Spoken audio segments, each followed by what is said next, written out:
اس نے یہ کہا ہوا ہے کہ مفتی طارق مسعود صاحب نے ایک سوال میں نے بتایا تھا کہ حضرت حسن رضی اللہ تعالیٰ عنہ نے بہت ساری شادیاں کی ہیں, بہت ساری, 100 سے اوپر روایتیں ملتی ہیں. تو اس نے فوراً میں, اور اس کی میں نے ریزن بھی بیان کی تھی, جو الزام ان پہ لگتا ہے اس کو پورا ڈیفائن کیا تھا کہ یہ کوئی توہین نہیں ہے, وہ وجہ کیا تھی ان شادیوں کی وہ بھی بیان کی تھی پوری ڈیٹیل سے. اس نے فوراً میرے خلاف کلپ تیار کیا, میرا مذاق اڑایا, اہل بیت کا دشمن, اور ان کو تو حدیثوں کا نہیں پتا اور کسی حدیث کی کتاب میں نہیں ہے.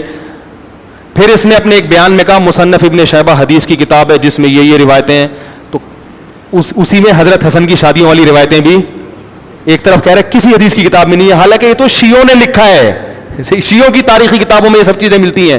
شیعہ عالم سے پوچھو وہ کہے گا ہاں ایسا ہے, ایک عامی کو نہیں پتا ہوگا, لیکن کوئی شیعوں کا مستند عالم ہو وہ کہے گا کہ حضرت حسن نے 100 سے زیادہ شادیاں کی, وہ شیعہ مانے گا, کیونکہ تواتر سے ثابت ہے یہ بات, اور حدیث کی کتابوں میں ملتی ہے یہ چیزیں.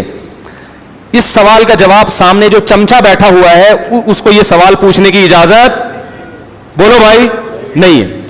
چلیے بھائی اگلا سوال ہے کہ کراچی کے ایک مفتی صاحب ہیں, دیوبند سے تعلق ہے ان کا یہ کافی کلپ وائرل ہوا ہے کہ وہ کہتے ہیں کہ حضرت حسن رضی اللہ تعالیٰ عنہ کے 120 نکاح تھے. کیا یہ واقعی ایسی کوئی بات ہے صحیح؟ ان کے تو اپنی نکاح کی ویڈیوز بھی وائرل ہوئی ہوئی ہیں, وہ ہر دوسرے دن چلا دیتے ہیں میں نے دوسری شادی کیوں کی, میں نے تیسری شادی کیوں کی, تیسری کے بعد رک گئے, میرے لیے ایکسپیکٹ کر رہے ہیں کہ ان کو کوئی چوتھی دے دے. بھائی آپ نے دوسری یا تیسری شادی کی ہے, یہ آپ کا ایک ذاتی ایک آئلی مسئلہ ہے, آپ اس کے اوپر کلپ اور تھم نیل کیوں بناتے ہیں؟ جو شخص یعنی علم کے اس لیول پہ لائی کرتا ہو کہ وہ اپنی نجی زندگی اس حوالے سے ڈسکس کر رہے ہیں, اس سے تو آپ پھر کچھ بھی ایکسپیکٹ کر سکتے ہیں. سیدنا حسن ابن علی رضی اللہ تعالی عنہ رضی اللہ عنہما وعلیہم السلام, ان کے اوپر یہ جو واقعہ 120 شادیوں والا ہے اور کثرت ازواج والا اور زیادہ طلاقیں دیتے تھے, یہ بالکل جھوٹی تعریف ہے جو اس شخص نے بیان کی ہے. پتہ نہیں اب ان کے مقاصد کیا ہیں اس کو بیان کرنے کے, اور ضرورت کیا تھی اس کو بیان کرنے کی, جب آپ کی کمپیٹنسی نہیں, آپ ایک جھوٹ بیان کر رہے ہیں. اور آپ نے اگر اس کی سچائی سمجھنی ہے تو میں آپ کو مشورہ دوں گا, آپ خلافت و ملوکیت پڑھیں تو آپ کو پتہ چل جائے گا کہ حضرت حسن پہ یہ جھوٹ باندھوایا کس نے ہے.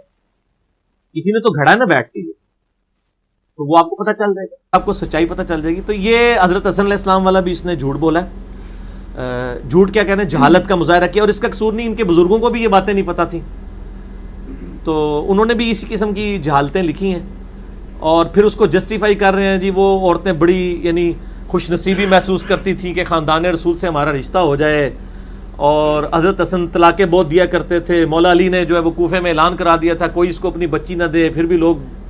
یار آپ اندازہ کریں کہ کس لیول کی آپ حضرت حسن ابن علی کی توہین کر رہے ہیں ان انٹینشنلی. یہ ساری باتیں میں آپ کے بارے میں کروں کہ آپ کے ابا جی نے کھڑے ہو کے اعلان کر دیا ہے کہ مفتی نے 3 کر لی ہیں, اس کو چوتھی کوئی نہ دے, ٹھیک ہے, تو آپ کو کتنا برا لگے گا.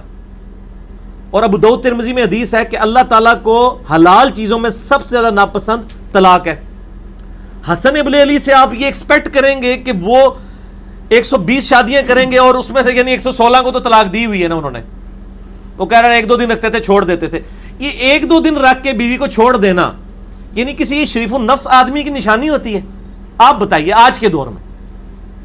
اور اس شخص کو یہ حیا بھی نہیں آئی ہے کہ یہ وہ بات ہے جو اس کے بارے میں کوئی کرے تو اس کو برا لگے گا. اس کے بابوں کے بارے میں علماء دیوبند جن کو یہ رضی اللہ عنہم کہتے ہیں ان کے بارے میں کوئی کر دے تو برا لگے گا. بریلوی علماء کے بارے میں کر دے, اہل حدیث شیعہ کے بارے میں کر دے, وہ کہیں گے یاری کس قسم کی آپ باتیں کر رہے ہیں, ان کو کوئی شرم و حیا نہیں آتی ہے. کوئی حیا کرنی چاہیے بات کرتے ہوئے. اور اس طرح حضرت حسن علیہ السلام کے اوپر انہوں نے بالکل جھوٹ باندھا ہے, ان کے بزرگوں نے بھی باندھا ہے, انہوں نے بھی. یہ تاریخی روایتیں ہیں, اور تاریخی روایتیں آپ کو پتہ ہے تاریخیں لکھوائی ہوئی ہیں آل امیہ اور آل عباس کی, جو اہل بیت کے دشمن تھے. انہوں نے جان بوجھ کے جو آل رسول تھے, آل محمد تھے علیہم السلام اجمعین, ان کو بدنام کرنے کے لیے چیزیں گھڑی ہیں, باقاعدہ گھڑی گئی ہیں. اور میں ان کو پہلے تو میں ان کو پھکی الزامی والا جواب دیتا ہوں نا, اس کو تو شاید حوالہ نہیں پتا ہوگا, اس کو میں حوالہ دیتا ہوں نا. یہ تاریخ دمشق سے اٹھائی ہے روایت. تاریخ دمشق لکھی ہے امام علی بن حسین ابن عساکر نے, المتوفى 571 ہجری. اسے تاریخ دمشق بھی کہتے ہیں, ویسے ہم اردو میں دمشق بولتے ہیں, لفظ ہے دمشق. اے مولویاں ہستے, تاریخ دمشق, تاریخ ابن عساکر بھی کہتے ہیں اسے.